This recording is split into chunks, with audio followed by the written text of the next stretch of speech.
नमस्कार मित्रों, इस वीडियो में आपका स्वागत है। माघ मास की शुक्ल पक्ष की जया एकादशी 20 तारीख को है। एकादशी में पूजा विधि: स्नान आदि कर मंदिर की साफ सफाई करे, भगवान श्री हरि विष्णु का जलाभिषेक करना चाहिए, प्रभु का पंचामृत सहित गंगा जल से अभिषेक करना और अब प्रभु को पीला चंदन और पीले पुष्प को अर्पित करें। मंदिर में घी का दीपक अवश्य प्रज्वलित करें। संभव हो तो व्रत रखें, व्रत लेने का संकल्प करें। जया एकादशी की व्रत कथा का पाठ करें। ओम नमो भगवते वासुदेवाय मंत्र का जाप करें। पूरी श्रद्धा के साथ एकादशी का व्रत करना चाहिए और पूरी श्रद्धा के साथ भगवान श्री हरि विष्णु और लक्ष्मी जी की आरती करें। प्रभु को तुलसी दल सहित भोग लगाए और अंत में क्षमा प्रार्थना प्रभु से मांगनी चाहिए। एकादशी व्रत की कथा कहानी हम लोग सुनेंगे। एक बार अर्जुन ने भगवान श्री कृष्ण से प्रश्न करते हैं कि हे भगवान, अब कृपा कर आप मुझे माघ मास के शुक्ल पक्ष की एकादशी का क्या महत्व है, विस्तार पूर्वक बताइए। माघ शुक्ल पक्ष की एकादशी में किस देवता की पूजा करनी चाहिए तथा इस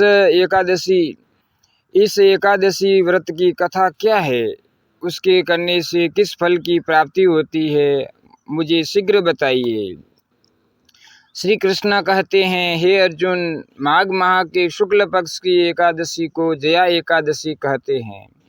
इस दिन उपवास रखने से मनुष्य भूत प्रेत पिशाच आदि की योनि से छुटकारा मिल जाता है। इस दिन विधि पूर्वक व्रत उपवास करना चाहिए। मैं अब तुमसे जया एकादशी व्रत की कथा कहता हूँ। एक समय की बात है, नंदन वन में उत्सव का आयोजन हो रहा था। देवता ऋषि मुनि सभी उस उत्सव में मौजूद थे।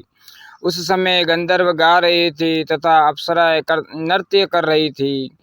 इन्हीं गंधर्वों में एक माल्यवान नाम का गंधर्व भी था, जो बहुत ही सुरीला गाता था। जितनी सुरीली उसकी आवाज़ थी, उतना ही रूपवान भी था। गंधर्व कन्याओं में एक पुष्यवती नामक नृत्यांगना भी थी। पुष्पवती नामक गंधर्व कन्या ने माल्यवान नामक गंधर्व को देखते ही उस पर आसक्त हो गई तथा अपने हाव भाव से उसे रिझाने का प्रयास करने लगी। माल्यवान गंधर्व भी उस पुष्पवती पर आसक्त होकर अपनी गायन का सुर ताल भूल गया। इससे संगीत की गई और संगीत का सारा आनंद बिगड़ गया।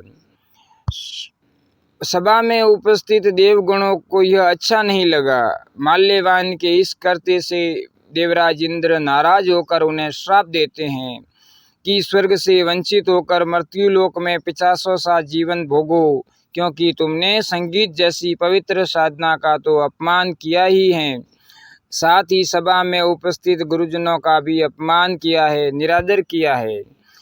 इंद्र भगवान के शाप के प्रभाव से दोनों पृथ्वी पर हिमालय पर्वत के एक जंगल में 85 जीवन व्यतीत करने लगे।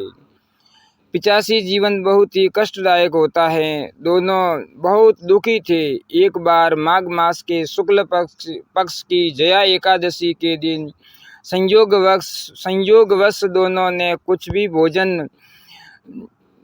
भोजन नहीं किया और न ही कोई पाप कर्म किया।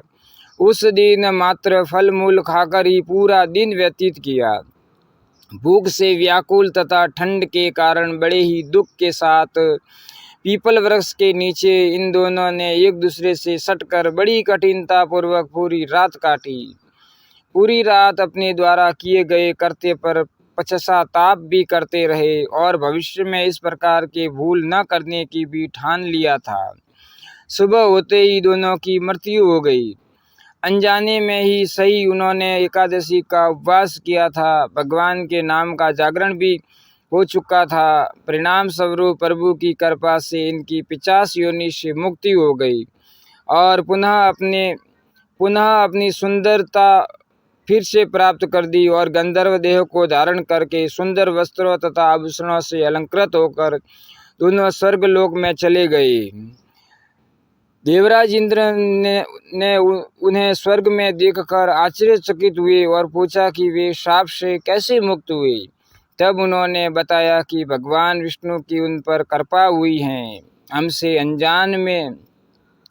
अनजाने में माघ शुक्ल पक्ष की एकादशी यानी जया एकादशी का उपवास हो गया है, जिसके प्रताप से भगवान विष्णु हमें 85 जीवन से मुक्त किया है। ये कुछ इस तरह से जया एकादशी का व्रत करने से भक्त को पूर्व में किए गए पाप कर्मों से मुक्ति मिलती है। उपाय: जया एकादशी के दिन भगवान विष्णु का आशीर्वाद पाने के लिए विष्णु चालीसा का पाठ करना चाहिए। प्रभु को गुड़ और चने की दाल का भोग भी लगाना चाहिए। बोलिए भक्तवत्सल भगवान की जय हो। अगर मित्रों आपको यह वीडियो पसंद आया हो तो इस वीडियो को लाइक करना, ऐसे ही वीडियो सुनने के लिए चैनल को सब्सक्राइब करना और शेयर करना।